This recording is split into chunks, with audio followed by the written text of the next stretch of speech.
দর্শক, আমি মাহফুজ মিশা আপনাকে আমন্ত্রণ জানাচ্ছি যমুনা টেলিভিশন নিয়মিত আয়োজন 24 ঘন্টায়, প্রেজেন্টেড বাই আকিদ সানশাইন। রবি থেকে বৃহস্পতি সপ্তাহের 5 কর্মদিবস স্টুডিও থেকে সরাসরি সম্প্রচারিত অনুষ্ঠানে আমরা কথা বলি দিনের উল্লেখযোগ্য ঘটনা প্রবাহ, বিশেষ করে রাজনীতি নিয়ে। এবং আপনি জানেন রাজনীতি ঘুরপাক খাচ্ছে, মূলত নির্বাচন কবে, নির্বাচন কোন পদ্ধতিতে, সংস্কার কতদূর হলো সেসব বিষয়ে তার সঙ্গে যুক্ত হয়েছে নানান বিভাজন যা ক্রমশ স্পষ্ট হচ্ছে। সেসব নিয়ে কথা বলার জন্য আমার সঙ্গে স্টুডিওতে আছেন আমার বাংলাদেশ পার্টি অর্থাৎ এবি পার্টির চেয়ারম্যান জনাব মুজিবুর রহমান মঞ্জু ভাই, স্বাগত, ধন্যবাদ। আমাদের সঙ্গে যুক্ত হওয়ার জন্য আছেন অ্যাডভোকেট সৈয়দা আসিফা আশরাফি পাপিয়া, বিএনপি দলীয় সাবেক এমপি, আপা স্বাগত আপনাকে। এবং আছেন অ্যাডভোকেট হুমায়রা নূর, জাতীয় নাগরিক পার্টির যুগ্ম সদস্য সচিব তিনি। হুমায়রা নূর, আপনাকেও স্বাগত। মঞ্জু ভাই, আপনাকে দিয়ে আলোচনাটা শুরু করতে চাই। নির্বাচন নিয়ে মনে হচ্ছিল যে বিশেষ করে লন্ডনের বৈঠকের পরে একটা সুনির্দিষ্ট অথবা এটি নিয়ে যে বিভেদ, মতদ্বৈতটা সেটি দূর হলো। আজকেও যে ঐক্যমত কমিশনের সঙ্গে সিরিজ অফ মিটিং রাজনৈতিক বিদ্রা করছেন, তাতে বিশেষ করে কোন পদ্ধতিতে নির্বাচন, বিশেষ করে পিআর নিয়ে সুস্পষ্ট বিভাজন দেখা যাচ্ছে। বিএনপি সহ কয়েকটি দল তারা পিআর পদ্ধতিতে নির্বাচন এখনই চান না, জামায়াত, এনসিপি সহ আরও অনেক দল তারা পিআরের বিষয়ে এক প্রকার কি বলে আপনার অনড় অবস্থানে। ফলে আসলে কোন পদ্ধতিতে নির্বাচন হতে যাচ্ছে, আমরা যখন সরকারের লোকজনের সঙ্গে কথা বলি তখন কিন্তু তারা যা ইঙ্গিত দেন, মানে প্রফেসর ইউনূস যে ফেব্রুয়ারিতে বা ঈদের আগে নির্বাচনের কথা বলছেন, রমজানের আগে, সেটা বলতে তো তারা সাধারণ পদ্ধতিতে নির্বাচন বোঝাচ্ছেন নাকি? ধন্যবাদ মিশু। পাপিয়া আছেন, হুমায়রা নূর আছেন এবং দর্শকবৃন্দকে শুভেচ্ছা। নির্বাচনের ব্যাপারে যেটা স্পষ্টভাবে যেটা স্থির হয়েছিল, অর্থাৎ ঐকমত্য কমিশন যে প্রপোজালটা দিয়েছিল সেটা হচ্ছে যদি দুইটা হাউস হয়, নিম্নকক্ষ বা লোয়ার হাউসে হবে ট্র্যাডিশনাল যে পদ্ধতিতে চলে আসছে সেটাতে, আর আপার হাউসে হবে হচ্ছে পিআর পদ্ধতিতে। এটাতে একটা ঐকমত্য ছিল এবং এই কথাগুলো বহুবার বিভিন্ন শোতে বলা হয়েছে যে নিম্নকক্ষে সাধারণভাবে নির্বাচন হবে, অর্থাৎ ফার্স্ট পাস্ট দি পোস্ট যে পদ্ধতি, এ ব্যাপারে অনেকে একমত ছিল এবং আমি যতটুকু জানি যে এনসিপিও একমত ছিল। বাট আপার হাউসে পিআরের ব্যাপারে আমরা একমত ছিলাম আরও অনেকে। এখন ওভারঅল ইলেকশনে পিআরের দাবি আমাদের কিন্তু একটা মৌলিক দাবি ছিল অনেক আগ থেকে। কেন ছিল এটা? এটা একটা হিস্ট্রি আছে। কেন? কারণ আমরা মনে করছি যে first past the post system তো ফেল করেছে বাংলাদেশে। কারণ ফার্স্ট পাস্ট দি পোস্ট তো কাজ করছে না। আপনি দেখেন এখানে একবার বিএনপি একচ্ছত্র সিট পেয়ে যাচ্ছে, আওয়ামী লীগ একচ্ছত্র সিট পেয়ে যাচ্ছে, এবং শুধু সিট পাওয়া না, সিট নিয়ে নিচ্ছে তারা নানাভাবে ইলেকশন করে, একচ্ছত্র ইলেকশন করে টোরে নানাভাবে। ফলে আমরা দেখছি যে অ্যাকচুয়ালি পার্লামেন্ট কার্যকর হচ্ছে না। মানুষ পার্লামেন্টের দিকে, আপনি শেষ কবে পার্লামেন্টের বিতর্ক হয়েছে কারো মনে নাই, ওই 91, 2001, মানে 2006 যদি শুনে ততটুকুই আছে। ফলে পার্লামেন্ট যেহেতু ফেল করে যাচ্ছে, সেই জন্য এই যুক্তিটা এসেছিল যে পিআরএ যদি হয় তাহলে পার্লামেন্টের সব দলের কিছু অন্তত আপনার প্রতিনিধিত্ব থাকবেই, তাহলে একদম পার্লামেন্ট একচ্ছত্র হওয়ার কোনো সুযোগ থাকবে না। কিন্তু যখন আমরা আলোচনায় এসেছি, আমাদেরকে ঐকমত্য কমিশন যুক্তি দিয়ে কনভিন্স করার চেষ্টা করেছে যে বাংলাদেশ এখন একটা ভালনারেবল সিচুয়েশনের মধ্যে দিয়ে আছে। আমরা যদি এখন পিআর ইন্ট্রোডিউস করি এই সময়ে, তাহলে দেখা যাবে যে পার্লামেন্টে এককভাবে কোনো দল সংখ্যাগরিষ্ঠতা নাও পেতে পারে, এবং এটা অনেকটা পরিষ্কার পাবে না। কারণ আপনি যদি বিএনপির হাইয়েস্ট ভোট ধরেন, আমি ধরে নিলাম যে বিএনপি এখন সবচেয়ে বেশি মানে এগিয়ে আছে ইলেকশনে, ইলেকট্রাল পজিশনে, বিএনপি যদি 40% ভোটও পায়, সব পার্লামেন্টে সিট থাকবে 120টা। তো ফলে এইবারের মতো অন্য কোনো যুক্তিতে না, এই যুক্তিতে যে একটা পার্লামেন্ট যদি কোনো দলেরই একচ্ছত্র বা একচ্ছত্র না, আমি যেটা বলছি যে যদি সংখ্যাগরিষ্ঠতা না থাকে, তাহলে একটা অচলায়তন তৈরি হতে পারে, ডেমোক্রেসিতে একটা মানে হুমকির মধ্যে পড়তে পারে। ফলে আমরা কিন্তু আমাদের ওই পিআরের পদ্ধতিটাকে, আমাদের পিআরের দাবিটাকে আমরা কিছুটা নেগোশিয়েট করে আমরা বলেছি ঠিক আছে, আপার হাউসে যদি পিআর হয় তাহলে কিছুটা চেকস এন্ড ব্যালেন্স। আমরা মানে কি শুধু এবি পার্টির কথা বলছেন? এবি পার্টি, এনসিপি, জামাতের বিষয়ে জানি না ওরা কি বলেছে, কারণ জামাত তো দেখলাম যে তারা পিআরের ব্যাপারে খুবই, আমরা নেগোশিয়েট করেছি যে ঠিক আছে, যেহেতু আমরা বলেছি ঐকমত্যে পৌঁছাতে হলে কাউকে না কাউকে তো মতামত স্যাক্রিফাইস করতে হবে। কিন্তু এখন আপার হাউসে যদি পিআর না হয়, তাহলে কিন্তু আমরা আমাদের কথা বলেছি যে তাইলে এখানে আমাদের আগের যে সমঝোতাটা ছিল আলোচনায়, আমরা কিন্তু সেটাতে থাকবো না, এবং আলটিমেটলি আমরা কিন্তু তখন আপার হাউসেরও বিপক্ষে থাকবো, কারণ আপার হাউস তো অ্যাকচুয়ালি আর কোনো কাজে লাগছে না। লোয়ার হাউস আর আপার হাউসে যদি একটা রেপ্লিকাই হয়, তাহলে আলাদা করে একটা আপার হাউস করার কি দরকার, তাই না? তার মানে এটা এখনো অমীমাংসিত না, এটা প্যাঁচটা লেগেছে আপনার বিএনপি যখন আপার হাউসে পিআর এর বিরোধিতা করছে। বিএনপি যদি এখানে ছাড় দেয়, তাহলে আমি মনে করি যে একটা সমঝোতামূলক ঐক্যমতে পৌঁছানো যাবে। আপা এই সব জায়গায় হচ্ছে বিএনপি যেহেতু সবচেয়ে বড় দল, ফলে বিএনপি নেতৃবৃন্দ স্পষ্ট করে বলছেন এখন এই সমস্ত পুরো আলোচনাটাই হচ্ছে নির্বাচন পেছানোর একটা ষড়যন্ত্র হিসেবে বিএনপি দেখছে। সেটা কেন, সেটা একটু ব্যাখ্যা শুনতে চাই। দ্বিতীয়ত হচ্ছে আপার হাউসেও যদি পিআর হয়, তাহলে বিএনপির সমস্যা কি? তাতেও তো বিএনপিরই প্রতিনিধিত্ব সবচেয়ে বেশিই থাকার কথা। এখানে আমার ব্যক্তিগত অভিমত আমি বলবো, আমাদের তো বিএনপির পক্ষ থেকে মুখপাত্র আছে এবং 31 দফা বিভিন্নভাবেই আলাপ আলোচনা রাষ্ট্রবাড়ি সবভাবেই আছে।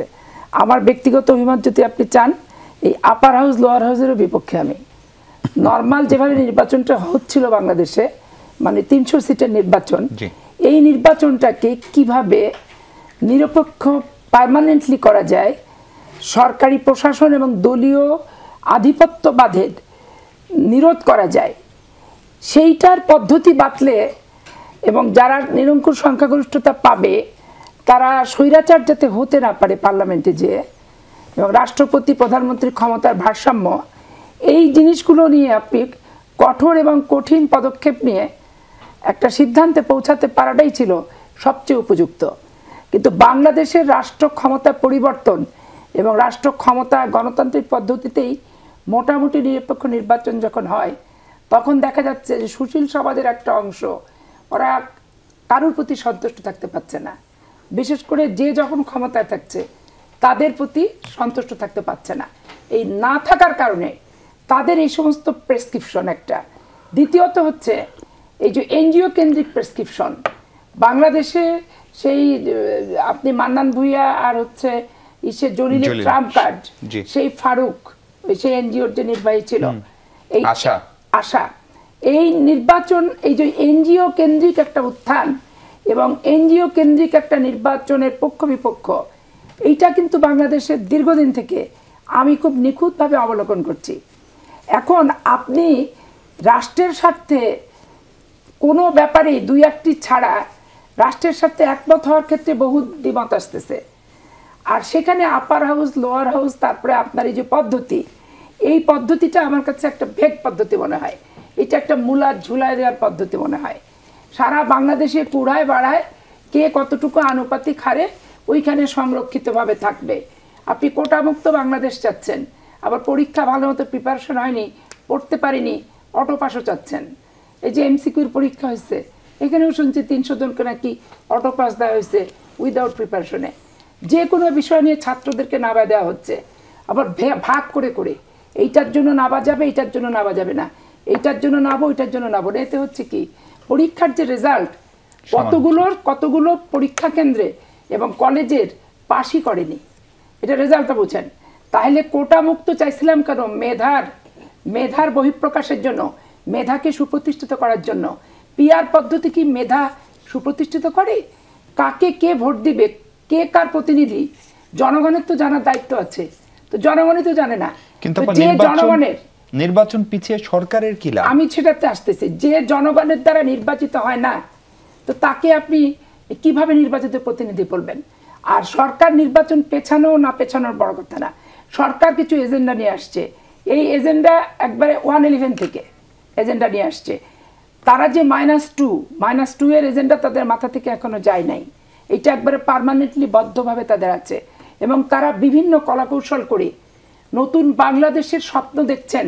কিন্তু মাংধাত্তা আমলের চাঁদাবাজি থেকে শুরু করে, অটোপাস থেকে শুরু করে, পরীক্ষার প্রস্তুতি নেই থেকে শুরু করে, মিটফোর্ডের হলি ফ্যামিলির হাসপাতালেরটা মিছিল করা যাবে, কিন্তু ওই যে ইমাম সাহেবের ধর্মীয় মতবিরোধের কারণে মৃত্যুর সাথে পাঞ্জা লড়ছে, ওটা নিয়ে শিক্ষা প্রতিষ্ঠানে মিছিল হবে না।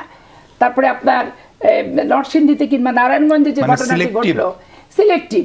তো এতে কি মনে হচ্ছে যে নির্বাচনের ব্যাপারে শুধু না, রাষ্ট্রের ভালো মন্দ, আইন শৃঙ্খলা, দ্রব্যমূল্য, নির্বাচন, কোনো কিছু নিয়ে সরকারের আমি কোনো পদক্ষেপই কিন্তু দেখছি না। আলটিমেটলি কি দেখছেন? খুব ম্রিয়মান পদ্ধতিতে সংস্কার কমিটির কিছু বৈঠক আর কিছু বক্তব্য, বিবৃতি, প্রেস কনফারেন্স, এর বাইরে আমি কিন্তু কিছুই দেখতে পাচ্ছি না। বাস্তবিক অর্থে নির্বাচন কমিশনকে স্বয়ংসম্পূর্ণ করার, পুনর্গঠন করার এবং একটা স্বাধীন নির্বাচন কমিশন হিসেবে মেরুদণ্ডে সোজা করে দাঁড় করানোর কি পদক্ষেপ নিয়েছে? মঞ্জু একটা আপত্তিকর কথা বললো যে যে যখন পাচ্ছে তখন সিটগুলো সব লুটে নিচ্ছে। বাংলাদেশে 2008 থেকে শুরু করে 25-এর নির্বাচনের সাথে যদি 91 নির্বাচনের তুলনা করা হয়, 15 ফেব্রুয়ারি একটা মিল আছে। 15 ফেব্রুয়ারিটা আমি সেটাও ক্লিয়ার করে দিচ্ছি। 15 ফেব্রুয়ারি লুটে পুটে নেয়নি। 15 ফেব্রুয়ারি যখন পদত্যাগ করে বসলো, তত্ত্বাবধায়কের দাবি অনড় থাকলো, বাধ্য হয়ে তো আমাকে নির্বাচনটা দিতে হলো ওই বিলটা পাশ করানোর জন্য। কারণ কিয়দংশ আর ভগ্নাংশ পার্লামেন্ট মেম্বারদেরকে নিয়ে এই বিল তো পাশ করা সম্ভবপর না। জি আপা, ওই কথা নিয়ে আলাদাভাবে আলাপ করবো। আমি একটু হুমায়রা আপনার কাছে আসতে চাই। এই যে বিরোধ, বিশেষ করে নির্বাচনের প্রক্রিয়াটা নিয়ে বিরোধ, এবং ধরেন আপনারাও হার্ড লাইনে এনসিপির কথা বলছি, ফলে এই ঐক্যমতটা ধরেন ঠিক 1 বছর আগে একটা অভিন্ন সুরে সব পলিটিক্যাল স্টেক হোল্ডাররা আওয়ামী লীগের সঙ্গে থাকা 2-1টি দল ছাড়া কথা বলতো, যার ফলেই সেই ধরেন জুলাই গণঅভ্যুত্থান সফল হলো। আজকে যে মাত্রার বিভাজন, এই ঐক্যমত যদি না হয় আগামী নির্বাচনের আগে বা নির্বাচন ইস্যুতে, তাহলে পরিণতি কি হবে? আমরা কোন দিকে যাব? এবং সেই বাংলাদেশ আপনারাও চেয়েছিলেন কিনা? ধন্যবাদ মিশু ভাই আমাকে, ধন্যবাদ শ্রদ্ধেয় বাপি আপা এবং মঞ্জু ভাইকে, এবং উপস্থিত সকল দর্শকদেরকে সালাম জানিয়ে আজকে আমি কথা বলা শুরু করছি। আপনি যে প্রশ্নটা করলেন এটা আসলে কিছুটা হতাশার, আবার আমি অতটা হতাশও হতে চাই না। আজকে সেই দিনটা, যে গত রাতের যে দিনটা ছিল, সেই দিনটা হচ্ছে সেই ঐতিহাসিক দিন, যে দিন হল থেকে সব ছেলে মেয়েরা যার হাতে যা আছে নিয়ে বের হয়ে এসেছিল একটা কথার প্রতিবাদে, একটা শব্দের প্রতিবাদে। কে বলেছে স্বৈরাচার স্বৈরাচার, রাজাকার রাজাকার, তাই না? তুমি কে, আমি কে, রাজাকার রাজাকার কথাটা তারা কখন বলেছে এবং কে বলেছে সেই প্রশ্নটা করেছে। ওই যে প্রশ্ন করেছে ওই জায়গাটা থেকে কিন্তু এই যে শেখ হাসিনার ট্যাগিংয়ের রাজনীতি, মানুষের মধ্যে বিভেদের রাজনীতি ওই দিন কিন্তু নষ্ট হয়ে গিয়েছে। কিন্তু এই যে অভ্যুত্থান হলো, এই অভ্যুত্থান কিন্তু ওই যে ছাত্র জনতারা মাঠে নেমে এসে যেই বিভাজনের রাজনীতিটা নষ্ট করতে চেয়েছিল, অভ্যুত্থান কিন্তু সেই জায়গাটা থেকেই হয়েছিল। পরবর্তীতে যে যার রাজনৈতিক চিন্তার জায়গা থেকে সরে গিয়েছে। এখন আমরা যখন সবাই মিলে দেশটাকে পুনর্গঠনের জন্য এবং দেশের যে সার্বিক কাঠামো যেটা বিনষ্ট হয়েছে বিভিন্ন রাজনৈতিক সরকারের হাত দিয়ে, সেটা ঠিক করে দেশটাকে একটা এমন কাঠামোতে নিয়ে আসা যে ভবিষ্যতে কখনো আর কেউ স্বৈরাচার হয়ে না উঠতে পারে, সেই চেষ্টাটা যখন করছি, তখন দেখেন ছোট ছোট সংস্কারগুলোর বিষয়ে বিভিন্ন দল একমত। সেটা নিয়ে বারবার ওই নাম্বারিং করে যে এত পার্সেন্টে একমত, অতগুলাতে একমত, অতগুলাতে একমত না। কিন্তু আপনি দেখেন, আপনি মেজর জায়গায় এসে যেই দলের কাছ থেকে বাংলাদেশের মানুষের সবচেয়ে বেশি আকাঙ্ক্ষা এবং সবচেয়ে বেশি প্রত্যাশা যে মানুষের দায়িত্ব তারা সবচেয়ে বেশি নিবে, তারা ব্যাক কথা বলে। ওনারা বলেন 31 দফা আমরাই আগে ডিসিশন নিয়েছি, কিন্তু সেটা গণ অভ্যুত্থানের আগের পরিস্থিতি, এবং তার পরবর্তীতে যেই পরিস্থিতির সৃষ্টি হয়েছে সেটার প্রেক্ষাপটে উনাদের যে প্রস্তাব, সেটার সাথে তো অন্য সবার মতামতটাকে উনাদেরকে মানতে হবে। উনারা সবচেয়ে বেশি অভিজ্ঞ রাজনৈতিক দল বলে অন্যদের কারো কথাই কোনো গুরুত্ব বহন করে না, এটা তো ঠিক না। আপনি দেখেন কথা কোথায় গিয়ে আটকায়। আমাদের দলের যারা ঐক্যমত্য কমিশনের বৈঠকে যান, ওখানেও কিন্তু কমিশনে উল্লেখ করেছেন যে সকালবেলা একটা কথা শুরু হয়, দুপুরের শেষ কথাটা ওই অমুক দলের ওই সিনিয়র বলেন, তারপরে ওই প্রস্তাবটা ওখানে আটকে যায়। বিকালে একটা কথা শুরু হয়, শেষ মুহূর্তে যায় শেষ কথাটা উনি বলেন, ওই প্রস্তাবটা ওখানে আটকে যায়। আজকে দেখেন এই যে কদিন ধরে আমি বারবার করে নারীদের নিয়ে কথা বলি, নারীদের 100 আসনে ওই শোপিস হিসাবে না রেখে প্রপার ক্ষমতায়ন, প্রপার দায়িত্ব দেয়া, এই জায়গায় এসে বলে আপনি রাজি 100 আসনে, কিন্তু আপনি আবার ইলেকশন দিতে চান না।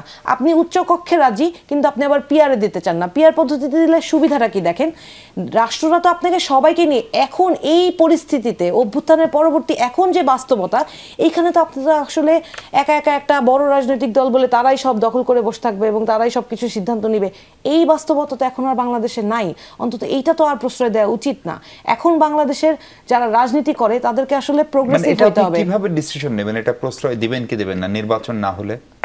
নির্বাচন কিন্তু আমরাও চাই, কিন্তু নির্বাচনী পদ্ধতিটা কি হবে এবং কিভাবে এই সংস্কারগুলো হবে এই বিষয়ে যেখানে যেখানে আটকাচ্ছে এবং ঠিক যারা এই প্রস্তাবগুলোতে বাধা দিচ্ছে, আপনি একটু মানে যদি অমুক দল তমুক দলকে দোষ না দিয়ে, আমি নিজেও যদি একটা বড় দলকে দোষ না দিয়ে যদি খালি চোখে দেখি একটা সাধারণ মানুষ হিসেবে, আমি কিন্তু এটাই দেখি যে আসলে যারা বাধা দিয়ে সংস্কারের ঐক্যমতে জুলাই সনদে জুলাই ঘোষণাপত্রে বাধা দিচ্ছে তারাই কিন্তু নির্বাচন পিছাচ্ছে।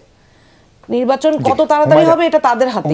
আপনি ট্যাগিং এর রাজনীতির কথা বলছিলেন যে ধরেন রাজাকার, এখনো তো আপনার নানা ধরন ট্যাগিং দিচ্ছেন। ধরেন যে কাউকে ভারতের দালাল বলছেন, কালকে আপনাদের কেন্দ্রীয় নেতারা বলেছে বিএনপি নাকি এখন মুজিববাদের পাহারাদার, চাঁদাবাজ ও মুজিববাদের পাহারাদার। তাহলে সেই ট্যাগিং এর রাজনীতি তো এখনো চলছেই, এবং এইটার ফলাফল ট্যাগিং এর রাজনীতি আসলে আর কতদিন, অথবা এটা রাজনীতির নতুন বন্দোবস্ত কিনা সেটা নিয়ে কথা বলবো আমরা। দর্শক, তার আগে ছোট্ট একটা বিরতি নিই।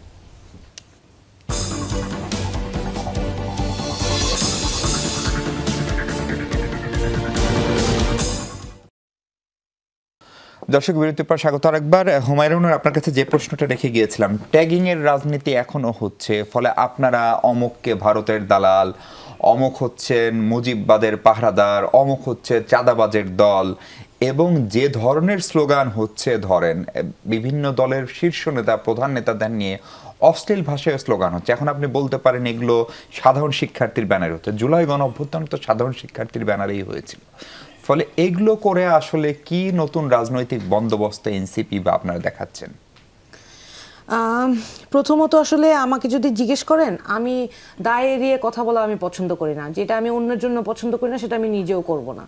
যদি ছাত্র জনতারা কোনো নেতা বা কোনো সিনিয়র সিটিজেন যে কাউকে অসম্মানজনকভাবে কথা বলে বা তাকে নোংরা ভাষায় সম্বোধন করে, এইটা আসলে এটা আমি একজন মানে একটা ভদ্র ফ্যামিলির মেয়ে হয়ে একজন আইনজীবী হিসেবে আমি অন্তত সমর্থন করতে পারি না।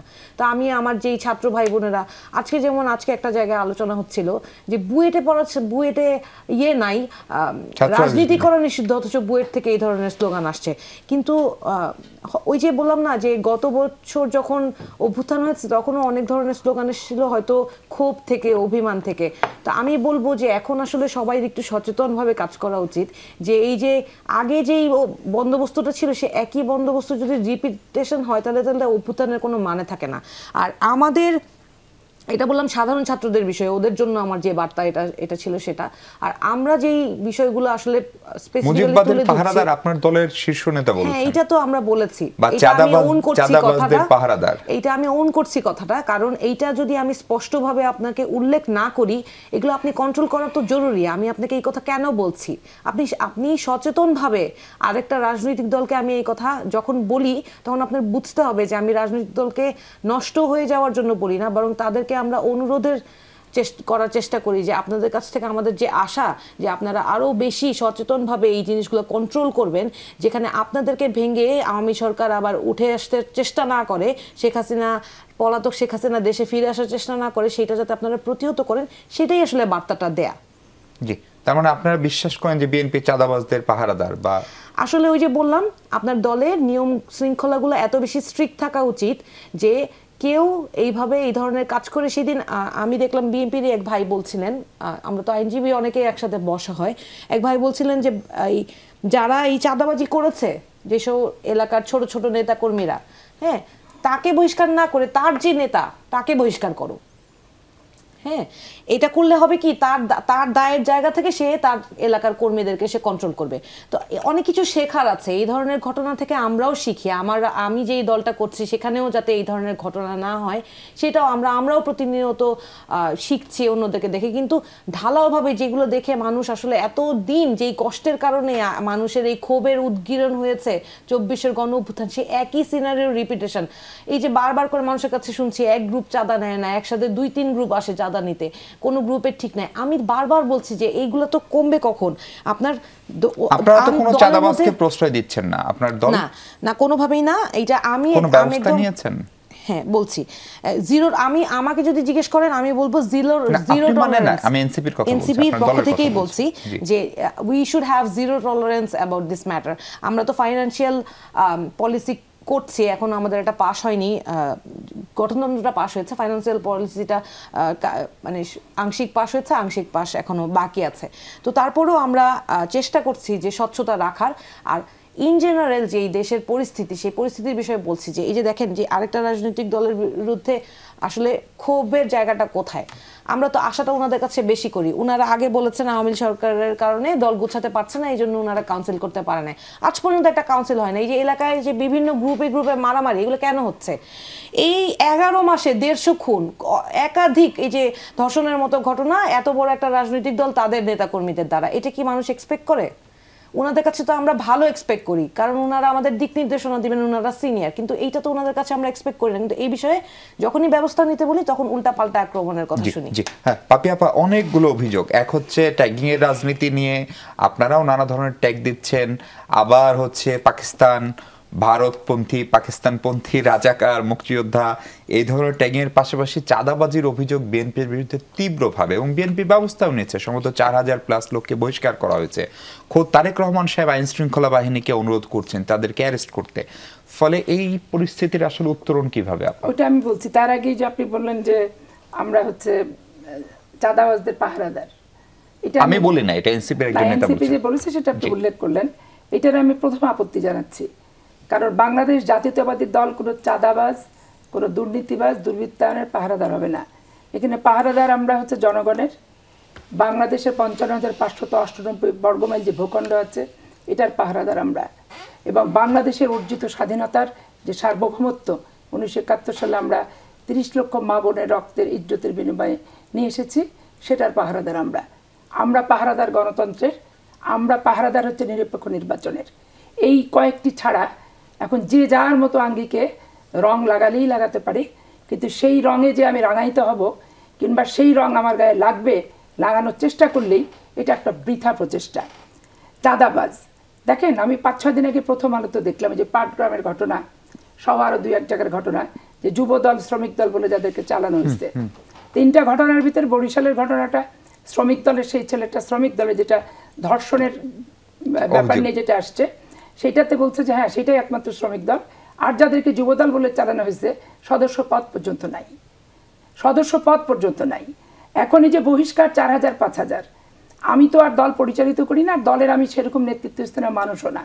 তো বাংলাদেশের একটা সাধারণ নাগরিক হিসেবে আপনি যদি আমার অবস্থানটা জানতে চান, তবে আমি মনে করি এই মুহূর্তে বাংলাদেশ জাতীয়তাবাদী দলের সকল অঙ্গ সংগঠন সহ জেলা বিএনপির যত কমিটি আছে সব ভেঙে ফেলা উচিত। ভেঙে ফেলে দিয়ে এটা পরবর্তী পর্যায়ে ধীরে সুস্থে এলাকায় যে গোছায় সংগঠন করা দরকার। কারণ এগুলো 15 বছর 1-11 থেকে হয়ে আসছে। 1-11 থেকে হয়ে আসা, বাছাই করা, মানে 17 বছর, প্রায় 17 না, 1-11 থেকে বাছাই। এখন এটা কোনো সুস্থ পরিবেশ কিন্তু 1-11 থেকে ছিল না।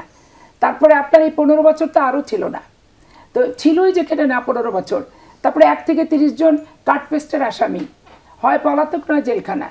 তাহলে এখানে আপনি দল যাকে তাকে যাই হোক যেভাবে হোক, ধরেন 30 জনের পরে 31 নাম্বারের যে সিরিয়াল, তাকে আপনি নিয়ে এসে দল চালাতে দিচ্ছেন। এখন 30 জনের যে ম্যাচুরিটি 1 থেকে 30-এর, 31-এর কাছ থেকে আপনি সেই ম্যাচুরিটি তো আমি আশা করতে পারি না, কারণ ওটা তো ওয়েটিং লিস্টে থাকার কথা না, মেধা লিস্ট তো পরের কথা। তো পলিটিক্সে মেধা লিস্ট, ওয়েটিং লিস্ট, এগুলোরও তো ব্যাপার আছে। রাজনীতি একটা প্রশিক্ষণ, রাজনীতি একটা চর্চা, রাজনীতি একটা শালীনতা বোধ, রাজনীতি একটা শিষ্টাচার, রাজনীতি একটা পরিধি নির্ধারণ করে দেয় যে এর বাইরে আমি কারোর ব্যাপারেই কথা বলতে পারি না। এবং আমার ব্যাপারও লাগামহীনভাবে আমার সব কিছুতে হস্তক্ষেপ করে পরামর্শ দেওয়া নেওয়া, এগুলোও ঠিক না। একটু আগে উনি যে কথাটি বললেন যে আমরা হয় মানতে হবে নালে মানাতে হবে, আমি মানতে হবে এর মধ্যে আমি নাই, মানাতে হবে এর মধ্যেও আমি নাই। পুরাতন বন্দোবস্তের কথা বলছেন, নতুন বন্দোবস্তের পুরাতন পরিবর্তন, তাহলে মানতে হবে মানাতে হবে এই দুটো শব্দের পরিহার করা দরকার। জনগণের প্রত্যাশাটা কি? জনগণের প্রত্যাশা আমি আমার প্রত্যাশা দিয়ে চালাই দিয়ে জোর করে আমি ডাকলাম শাহবাগে বিএনপি কেন আসলো না, আমি ডাকলাম যমুনায় কেন আসলো না, এই সমস্ত বৃদ্ধাঙ্গুলি আর এই আন্দোলনের নেতৃত্বের বিশাল বিশাল বড় বড় বক্তৃতা দিয়ে একে ওকে তাকে দিক নির্দেশনা, এটার একটা শালীনতা বোধ এবং সীমারেখা থাকা দরকার। এই জন্য মানতে হবে মানাতে হবে, এই দুটোই হচ্ছে, আমি দুটোর অবস্থানের দুটো ল্যাঙ্গুয়েজেরই বিপক্ষে। আমি এখানে জনগণের কথা ভাবতে হবে, জনগণ আসলে কি চায়? উচ্চকক্ষ চায়? জনগণ কি চায়? পিয়ার পদ্ধতি চায়? জনগণ কি চায়? ওই সংরক্ষিত আসনে মহিলাদের নির্বাচন কি চায়, না সংরক্ষিত আসনে মহিলা দেয়া হবে এটা চায়? এগুলো তো জনগণের কথা একবার বলা হচ্ছে না। যার যার মনের কথা আমরা জনগণ চালাই দিচ্ছি। জনগণ পিআর পদ্ধতি চায় না। কে ভোট দিবে আজকাল মেম্বার চেয়ারম্যান না দেখলে তাকেই ভোট দিতে চায় না। প্রবাস থেকে এসে কেউ যদি মেম্বার হয় সেটাকেই মানতে চায় না। আবার প্রবাসী ভোটাররা রেমিটেন্স দেয়, তো তাদের পরিবারের জন্য তারা টাকা পাঠায়, তাদের পরিবার ভিটামাটি বিক্রি করে ছেলেকে বিদেশ পাঠায়, তো সে তার দায়িত্ব আছে তার পরিবারকে টাকা পাঠানোর। তার জন্য বাংলাদেশের রাজনীতিতে অংশ দিতে হবে, ভোটার বানাতে হবে। কে বলছে? বাংলাদেশের সুখ দুঃখ একটা নিরাপদ জায়গা থেকে তারা প্রতিবাদ করে। আমাদের মতো রং পানি থেকে, রিমান্ড থেকে, লোহার রড থেকে থেতলা করা, আর পুলিশ পিটানি, আর দিনের পর দিন 40 দিন 50 দিন থানা ও থানা করে বেঞ্চের উপর বসায় রেখে রিমান্ড কার্যকর করা, এগুলো কি প্রবাসী ভোটাররা কখনো তারা কি ভুক্তভোগী? তো ভুক্তভোগী না তো ভোটের ভুক্তভোগী হতে যাবে কেন? ভোটের অংশ তার হতে যাবে কেন? এগুলো মাঠ থেকে কি সুপারিশ আসে এটা আগে বুঝতে হবে। আর চাঁদাবাজির ব্যাপারে আমি স্পষ্ট করে বললাম, দেখেন আমার দল কি আমার সব নিয়ন্ত্রণ করে? আমার পরিবার জীবন আমি আপনার সাথে কিরকম ব্যবহার করবো সেটা স্যাটেলাইট পদ্ধতির মাধ্যমে কি কোটি কোটি মানুষকে নিয়ন্ত্রণ করা যাবে? যাবে না। কিন্তু চাঁদাবাজ এই অপসংস্কৃতি আগেও ছিল, এখন আছে, বাড়ছে। এটা পার্মানেন্টলি বন্ধ করতে হবে, পার্মানেন্টলি। এই নিয়ে কোনো পক্ষ বিপক্ষ না। মঞ্জু ভাই, তাহলে এই যে আপা বা সবাই বলছেন যে জনগণ এটা চায় না, জনগণ পিআর চায় নাকি জনগণ আগের পদ্ধতি চায় নাকি জনগণ নির্বাচন চায়, এটা কেউ কেউ গণভোটের কথা বলছেন। যদি কোনো কারণে এই অবস্থায় দলগুলোর মধ্যে যেরকম বিরোধ, এবং ডক্টর আলী রিয়াজও বেশ খানিকটা হতাশ আসলে শেষ সময়ে এসে মনে হচ্ছে ঐক্যমত্য কমিশন নিয়ে এত আলোচনা, এতদিন আমরা আমাদের পলিটিশিয়ানদের ধারাবাহিক বসতে কখনোই দেখি নাই একটা বিশেষ পরিস্থিতিতে, তাহলে কি শেষ পর্যন্ত যদি গণভোট হয়, গণভোট হলে আসলে কি হবে? কে ভোট দিবে, কিভাবে ভোট দিবে? হ্যাঁ, বিষয়টা তো এটাই হবে। ধরেন আপনি চান একটা, আমি চাই একটা, দুজন যদি একমত হতে না পারি তাহলে তো এটা বলতে হবে যে জনগণ কি চায়, চলেন জনগণের কাছে যাই। এখন সমস্যা হচ্ছে সেখানেও একটা সমস্যা, জনগণ কি চায়। যে যেমন ধরেন নির্বাচন তো সবগুলোই তো নির্বাচন, গণভোটও নির্বাচন, আমরা যে গণপরিষদের কথা বলছি সেটাও একটা নির্বাচন, আবার স্থানীয় সরকার পরিষদের ওটাও তো নির্বাচন, ডাকসুতে যে ইলেকশন হবে সেটাও তো একটা নির্বাচন, আর যদি পার্লামেন্ট ইলেকশন হয় সেটাও ইলেকশন। কিন্তু সবাই সবারটাই চাচ্ছে আলাদা করে। যেমন ধরেন বিএনপি সংসদ নির্বাচন চায়, কিন্তু ডাকসু নির্বাচন, স্থানীয় নির্বাচন বা ওই গণভোটের কথা সেটার ব্যাপারে তাদের নিরুৎসাহ। আবার কারো কারো পক্ষে দেখা যাচ্ছে তারা আগে স্থানীয় নির্বাচন চায়। তো এখানে সমস্যা যেটা আমরা বারবার বলছি যে প্রত্যেকের চাওয়ার পেছনে তার একটা স্বার্থ থাকছে। তখন আপনার যখন আপনারটা আপনি চাইবেন, আমারটা আমি চাইবো, তখন একটা মাঝখানে আসতে হবে যে আপনারও কিছু নিলেন আমারও কিছু নিলেন, তাইলে একটা সমাধানে পৌঁছানো, একটা কম্প্রোমাইজ থিওরিতে যেতে হবে। আমরা বারবার এই কথাগুলো বলছি মাঝখান থেকে যে দেখেন আমরা কিন্তু জুলাই অভ্যুত্থানের সময় কিন্তু আমরা কোনো প্রশ্ন তুলি নাই, ঠিক আছে, যে এইটা করলে আমরা আছি, এটা না করলে আমরা নাই। আমরা সবাই বলেছি একটা জায়গায় আমরা একমত যে হাসিনাকে যেতে হবে। এক দফার ক্ষেত্রে সবাই সর্বোচ্চ স্বার্থ নিয়ে, সর্বোচ্চ ত্যাগ নিয়ে আমরা নেমে পড়েছিলাম। এখন আমাদের কাছে প্রশ্নটা কি নিয়ে? আপনি একটু আগে বলেছেন না যে রাজাকার, চাঁদাবাজ, তারপরে আপনার ট্যাগিং হচ্ছে।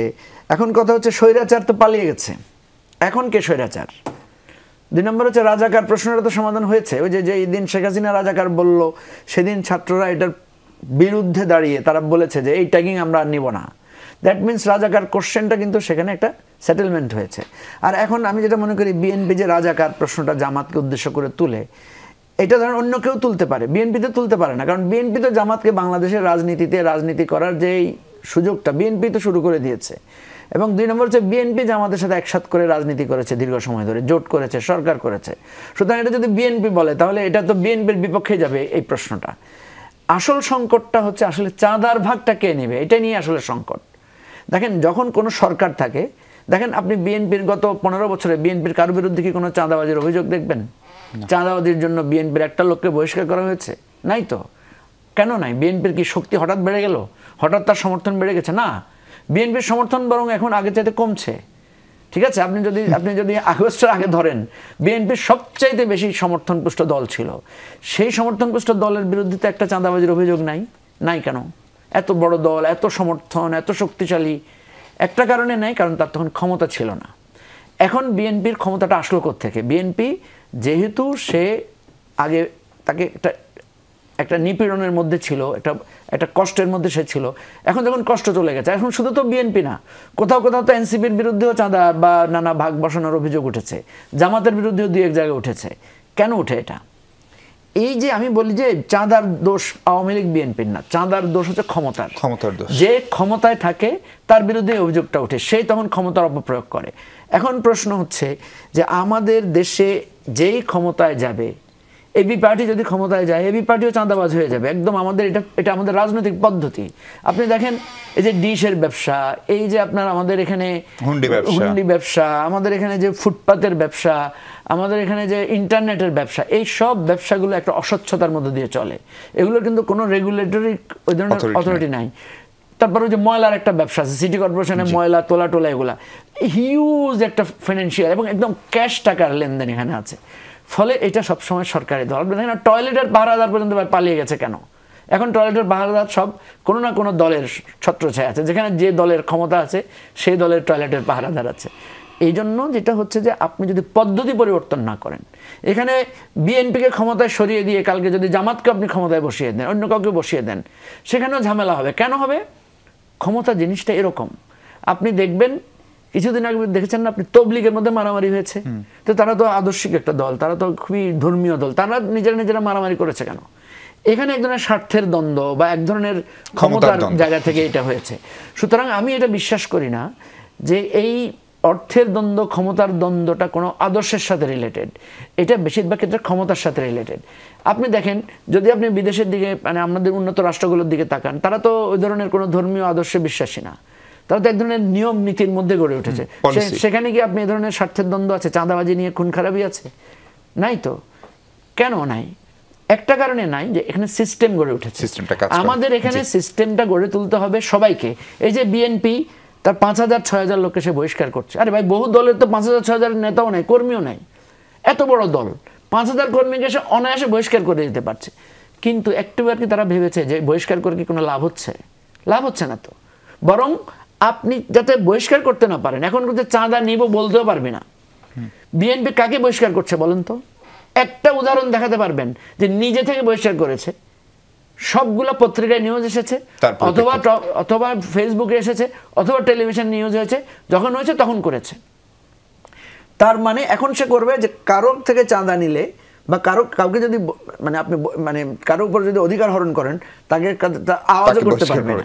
তো এই জায়গাটা চলে যাবে। ওই জায়গাটা আপনি যেটা বলছিলেন, আসলে তো মানুষ অনেক কথা তো সাহস করে বলতেও পারছে না। এখন সম্ভাব্য যে সম্ভাবনা আমাদের একটা বিরতি নিয়ে আমরা এই নারী আসন নিয়েও এক ধরনের ঐক্যমতের জায়গায় যাওয়া যাচ্ছে না, যে 50 থেকে যদি নারী আসন 100 হয়, সেই ভোটটা কিভাবে হবে? সরাসরি ভোট হবে, মানে প্রত্যক্ষ ভোট হবে, নাকি কোটা পদ্ধতিতে সংরক্ষিত ভোট হবে? সেটি নিয়েও কথা বলতে চাই দর্শক।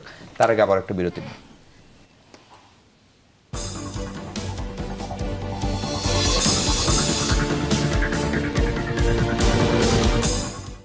দর্শক, বিরতির পর স্বাগত আরেকবার। হুমায়ুন, আপনার কাছে জিজ্ঞেস করতে চাই, নারী আসন নিয়ে শেষ পর্যন্ত কি হবে? এই বিরোধটা মিটছে না কেন? ওই যে একটু আগে যেমন বলছিলাম যে 100 নারী আসনে রাজি, কিন্তু নির্বাচন হবে না, আবার সে একই পদ্ধতি থাকবে। আমি আপনাকে এর আগে একদিন আরেকটা শোতে বলেছিলাম, যদি মনে থাকে, আমি জাস্ট 2 ঘন্টা একটা ক্যাম্পেইন চালিয়েছিলাম শাহবাগ বোরে। 700 জন সাইন করেছে যে নারী আসনে নির্বাচন চাই, সরাসরি ভোট চাই। আবার যে কথাটা বললেন যে জনগণ সিদ্ধান্ত নিবে, ওই কথাটা বলার সাথে সাথে আমি বরং খুশি হয়েছি যে জনগণ কিন্তু আমাকে 2 ঘন্টায় তাদের সিদ্ধান্ত মতামত জানিয়েছে যে কেউ ফ্রিলি একটা পজিশনে যে বসে পড়া, এটা কোনো নারীর জন্য সম্মানজনক না, এবং তাকে তার দায়িত্ববোধ তখনই সে বুঝে নিতে পারবে যখন সে কন্টেস্ট করে পার্লামেন্টে যাবে। এটা আমার জন্যও প্রযোজ্য। হ্যাঁ, তো নারী আসনে ইলেকশন হোক, এবং সেটার প্রসেসটা কি হবে সেইটা যথাযথভাবে আলাপ আলোচনা করে একটা সিস্টেমেটিক ওয়েতে 100 আসনের নারীরা ইলেকশন করে কিভাবে তাদের যোগ্যতা প্রমাণ করে, মানে প্রত্যক্ষ ভোটের কথা বলছেন আপনি? প্রত্যক্ষ ভোটে। আচ্ছা, এখন এইটা নিয়ে বারবার আলাপ আসে যে নারীদের কি সেই আর্থিক সক্ষমতা আছে কিনা, সামাজিক সক্ষমতা আছে কিনা। বাংলাদেশে এখন প্রত্যেকটা মেয়ে স্কুল, কলেজ, ইউনিভার্সিটিতে যায়, শিক্ষিত মেয়েরা আছে, কেন সক্ষমতা থাকবে না? হ্যাঁ, আর্থিক সক্ষমতা না থাকতে পারে, সেটা দল বিয়ার করবে। দলের একটা রেসপন্সিবিলিটি থাকা উচিত না যে দল এত ধরনের ফান্ড ডিসবার্স করে, নারীদের একটু এম্পাওয়ার করুক। এইটুকু দায়িত্ব। আমি একটু পাপিয়া আপাকে এই প্রশ্ন করতে চাই, নারী আসনে আপনার মতামত কি? এখানে আমি খুব স্পিডে একটু বলছি মঞ্জু বলল বিএনপি জনপ্রিয়তা কমছে না, জনপ্রিয়তা কমানোর চেষ্টা করছে, যেভাবে আওয়ামী লীগ 15 বছর অপপ্রচার চালিয়ে চেষ্টাটা করেছে, এখন কে করছে? ওইটার প্রক্রিয়াটাই চলছে। এটা রাষ্ট্রযন্ত্র করছে, তাদের হ্যান্ডস দিয়ে করতেছে এবং তাদের বিভিন্ন সংস্থাকে দিয়ে করছে। চাঁদাবাজ বিএনপি করছে, অমক করছে, তমক করছে। আমরা বলি এলজিআরডির জমি দখল করতেছে গণপূর্ত, গণপূর্তের জমি লিজ দিচ্ছে ডিসি রেলার ফান্ডে সব ব্যবসায়ীদের কাছে চাঁদাবাজ করছে। সারা বাংলাদেশে ইয়ানত হচ্ছে একটা চাঁদাবাজিটাকে ইয়ানত হিসেবে নিচ্ছে। তাহলে গোটা বাংলাদেশে চলছে এটা, ওয়ার্ল্ড ওয়াইড জামাত ইসলামের, এইটা নিয়ে কোনো কথা নাই। জামাতে লিল্লা বোর্ডিংয়ে খেয়ে মানুষ হয়েছে বিত্ত বৈভবের মালিক, শুধুমাত্র ইয়ানতের পয়সা নিয়ে এরা বিত্ত বৈভবের মালিক হয়েছে। আর আপনি যে কথাটা বললেন যে হচ্ছে মেয়েদের নির্বাচন, নারী আসনে আমার স্পষ্ট বক্তব্য হচ্ছে, যারা সংস্কার কমিশনে আছেন সকল দলের পুরুষদেরকে নিয়ে বসে এই সিদ্ধান্তটা অনুগ্রহ করে আপনারা নেবেন না। কারণ বাংলাদেশে 55% নারী ভোটার, ছেলেরা ভোটার হলেও তারা বিদেশে মধ্যপ্রাচ্যে তারা সংসার পরিচালনা করার জন্য কাজ করতে যায়। বাংলাদেশে ভোট তারা এসে অধিকাংশ দিতে পারছে না, কিন্তু বাংলাদেশের মহিলারা বাংলাদেশে ভোট দিচ্ছে। এখানে কোনো প্রকার সংরক্ষিত রাখার দরকার নেই। ওই যে সংরক্ষিত আসনে আমরা যেভাবে এমপি হয়েছি ওটাও যেমন দরকার নাই, আবার সংরক্ষিত আসনে নির্বাচনেরও দরকার নাই। কারণ এটার আমার তিক্ত অভিজ্ঞতা আছে। উপজেলাতে মহিলা ভাইস চেয়ারম্যান, উপজেলা চেয়ারম্যান ভাইস চেয়ারম্যান একই সিট একই ভোটার, বসার চেয়ার নাই। 3টা ওয়ার্ডে, একটা ইউনিয়নে 3টা ওয়ার্ডে একটা মহিলাকে ভোট করতে হয়, আর একটা পুরুষ নির্বাচন করে একটা ওয়ার্ডে। কিন্তু এই 3টা ওয়ার্ডের মহিলার কোনো কাজ নাই, কোনো অনুদান নাই, জনগণকে একটা ভিজিয়ে কার্ড পর্যন্ত সে দিতে পারে না, পুরুষ মেম্বারের পা ধরে ধরে বেড়াতে হয়। তারপরে আপনি এটাতে গেল, আপনি সিটি কর্পোরেশনে আসেন, ওইখানকার কমিশনারও 3টা ওয়ার্ড নিয়ে মহিলারা ভোট করছে, পুরুষরা করছে একটা। তাহলে এই যে সংরক্ষিত মেয়েরা আজকে পুরুষের বিমান বাহিনী থেকে শুরু করে নৌবাহিনী থেকে সামরিক বাহিনী থেকে গুলি খাচ্ছি, লাঠি খাচ্ছি, লান্না খাচ্ছি, জলপানি খাচ্ছি, প্রাচীর টপকাচ্ছি, রিমান্ডে যাচ্ছি, কিসের সংরক্ষিত? কিন্তু আপনার দল তো এটাতে কনভিন্স করতে, নট অনলি আমার দলের কথা, আমি গোটা এই কমিশনকে বললাম যেটা মহিলাদের সাথে বসে মহিলাদের ডিসিশন নেবেন, শুধুমাত্র দলের উপর চাপাই দিলে এটা হবে না। যমক দল এসে বলে গেল, তমক দল এসে বলে গেল। মঞ্জু ভাইয়ের একটু বক্তব্য শুনতে চাই নারী আসন নিয়ে। নারী আসনের ব্যাপারে তো আমরা সবাই একমত হয়েছি যে 100 আসন নারী সরাসরি নির্বাচিত হবে। এখন পদ্ধতিটা করতে গিয়ে দেখা যাচ্ছে এটার কোনো সলিউশন পাওয়া যাচ্ছে না। দেখেন আমাদের আসন সংখ্যা এখন 300 আছে। তো প্রথমে ওনারা প্রস্তাব দিয়েছেন যে নারী আসনে 100 সংখ্যা বাড়ানো হবে, সরি মানে মোট আসন সংখ্যা 400 হবে, 400 হবে। বলেছিল যে 3টা আসন মিলে একজন, প্রথমে বলেছিল 3টা আসন মিলে একজন নারী, মানে 3টা সংসদীয় আসন, 3টা সংসদীয় আসন মিলে। তো 3টা সংসদীয় আসন মিলালে দেখা যাচ্ছে প্রায় 12 লক্ষ 15 লক্ষ ভোটার হয়ে যায়। একটা নারীর পক্ষে 15 লক্ষ ভোটারকে রিচ করা খুবই কঠিন, নাম্বার 1। এবং 6টা উপজেলা করে, হ্যাঁ 6টা উপজেলা। অন্যদিকে একজন এমপি যারা হবেন তারা হবেন ধরেন 2 লাখ লোকের ভোটে। তো সে চিন্তা করবে, একজন নারী চিন্তা করবে আমি 10 লাখ লোকের ভোটে এমপি হলাম, তখন তো একটা ডিসক্রিমিনেশন হয়। ফলে এখন ওনারা একটা রিভিউ প্রস্তাব দিলেন যে এটা হবে চক্রাকারে, অর্থাৎ ঘূর্ণায়মান পদ্ধতিতে। এই বছর যে আসনটাতে নারী আসন থাকবে সেখানে শুধু নারীরা হবে, পরের আসনে আরেকটাতে যাবে। এই জায়গাটায় ধরেন এখন সে ফর এক্সাম্পল ধরুন পাপি আপাকে আমি একটু আগেও বলছিলাম যে আপনার আসনে যদি এবার নারীদের আসন পড়ে তাহলে তো আপনার তো আর কোনো সমস্যা নেই, ঘুমায় এমপি হয়ে যাবেন। উনি বললেন যে না আমি এটাতে ইলেকশন করব না। তো এখন ধরেন এই জটিলতাটা তৈরি হচ্ছে। এখন একটা প্রশ্ন যে আমরা আসলে চাই কি, আমরা চাই নারীদেরকে ইনভলভ করতে। আপনার মনে থাকার কথা 111-এর সময়ে বাধ্য করা হয়েছিল বা একটা প্রণোদনা দেওয়া হয়েছিল যে প্রত্যেক দল 33% বা 30% নারী নেতৃত্ব লাগবে। এখন পর্যন্ত এটা হয় নাই। কেন হয় নাই? আমাদের সমাজে নারীদেরকে যে পরিমাণ অপমান অপদস্থ হতে হয়, ওই যে হুমায়রারা এখন রাজনীতি করছে, পাপি আপা দীর্ঘ সময় ধরে রাজনীতি করছেন, আমাদের দলেও 2-4 জন নারী যারা এগিয়ে এসে রাজনীতি করেছেন, কি পরিমাণ লাঞ্ছনা গঞ্জনা পাবলিক স্পেসে তাদের সম্পর্কে আজে বাজে কথা, নানা ছবি বানিয়ে মিথ্যা ফেক বানিয়ে তৈরি করা হয়। আমাদের সমাজ ব্যবস্থাটা তো সেভাবে তৈরি হয় না। ফলে এই জায়গাটা আমাদের জন্য একটা সমস্যা আছে। আমরা হঠাৎ করে নারীদেরকে এগিয়ে দেওয়ার চেষ্টা করব, সেটা যেমনি ঠিক না। আবার এটা তো সত্য যে উপজেলায় যে আমরা ভাইস চেয়ারম্যান করেছি, ইউনিয়ন পরিষদ করেছি, এটাতে কিন্তু অনেক লাভ হয়েছে, অনেক নারীরা উঠে এসেছে। সুতরাং এই চেকস এন্ড ব্যালেন্সের মধ্যে দিয়ে আমাদের একটা সমাধান পৌঁছাতে হবে। আমি আরেকটা টপিক নিয়ে ছোট্ট করে একটু আলাপ করতে চাই মন্দির ভাই, আপনাকে দিয়ে শুরু করি। যুক্তরাষ্ট্রের সঙ্গে আমাদের বাণিজ্য উপদেষ্টা বলছেন আমরা একটা নন ডিসক্লোজার এগ্রিমেন্ট করেছি, যে কারণে ওনার পক্ষে বলা সম্ভব না বাণিজ্য সংক্রান্ত আমরা ধারণা করছি। প্রশ্ন হচ্ছে বাণিজ্য সংক্রান্ত নন ডিসক্লোজার এগ্রিমেন্ট সরকারকে করতে হলো কেন, এবং এই সরকারকে আসলে এ ধরনের চুক্তি করতে পারেন কিনা? প্রথম কথা হচ্ছে সরকার আমেরিকার সাথে যেই ফেলিওরটা সরকার হয়েছে এটা খুবই বড় ফেলিওর এবং এটা অমার্জনীয়। 3 মাস সময় পেয়েছেন তারা, এবং এখানে আমরা দেখেছি যে নেগোসিয়েশন বলতে ওনারা কিছুই আসলে করেন নাই কার্যত, এবং লাস্টে গিয়ে এখন তারা নেগোসিয়েশন করছেন।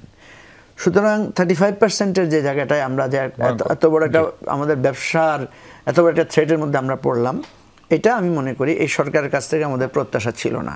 কয়েকটা কারণে ছিল না, কারণ এখানে অনেক অর্থনীতিবিদরা আছেন এই সরকারের মধ্যে। এই সরকারকে মনে করা হয় যে তারা মার্কিন সরকারের সাথে তাদের একটা সুসম্পর্ক আছে, নানা ধরনের চেষ্টা করবেন, এবং নানা এক্সপার্টদেরকে তারা কিন্তু এখানে এঙ্গেজ করেছে, নানা ধরনের কথা বলেছেন, এবং একজন আমরা হোপের মধ্যে ছিলাম। ইন্টারেস্টিং ঘটনা বিষয়, আপনিও হয়তো ছিলেন কিনা আমি জানি না, আমেরিকানদের এখানে যে তাদের যে ন্যাশনাল ডেটা হয়েছিল, সেই ন্যাশনাল ডেটা আপনি খেয়াল করেছেন কিনা যে চার্জ দি অ্যাফেয়ার্স কিন্তু বক্তব্য একটা পজিটিভ কথা বলেছেন, যে এই ট্যারিফ ইস্যুতে উনি বলেছেন যে আমরা এক ধরনের আলোচনা করি, এবং সেখানে অর্থ উপদেষ্টা কিন্তু ছিলেন, চিফ গেস্ট ছিলেন। কিন্তু এরপরে আমরা হঠাৎ করে দেখলাম যে এটা হয় নাই, এবং সত্যিকার অর্থে আমি বিশ্বাস করতে পারছিলাম না। আমি চিন্তা করলাম যে কি ব্যাপার, যেখানে আপনার বার্মা পর্যন্ত যাদের বিরুদ্ধে মানে আমেরিকান স্যাংশন আছে অলরেডি, তারা যদি সুবিধা পেল, আমরা কেন পেলাম না? আর আমাদের তো নানা রকমের ফাঁক ফোকরও আছে, কারণ আমরা অনেক ধরনের তাদের ধরনের যে সেবামূলক সার্ভিসগুলো আমেরিকান থেকে পাই, সেগুলোর কিন্তু এই অর্থনীতিতে আমাদের কাউন্ট করা হয় না আমাদের এই মানে সুবিধার মধ্যে। এই ট্যারিফটা আমি মনে করি সরকার যদি করতে না পারে, এবং একটা সন্দেহ কিন্তু মাঝখানে তৈরি হয়েছে যে সরকার এটা ফেলিউরটা ঢাকার জন্য তাড়াতাড়ি বলেছে যে ডিসেম্বরের মধ্যে একটা ইলেকশনের করা হোক। এটা আমাদের অর্থনীতির জন্য একটা বিরাট এই ধরনের চুক্তিকে একটা অন্তর্বর্তীকালীন সরকার করতে পারে কিনা এই প্রশ্ন অনেকেই তুলছে। এটার কোনো এখতিয়ারই নাই, নৈতিকভাবে কোনো বৈধতা নাই, আইনগতভাবে কোনো বৈধতা নাই, প্রথম কথা। দ্বিতীয় কথা হচ্ছে নতুন বন্দোবস্ত, বিদেশি প্রেসক্রিপশন, এই দিয়ে এই সমস্ত আসছে।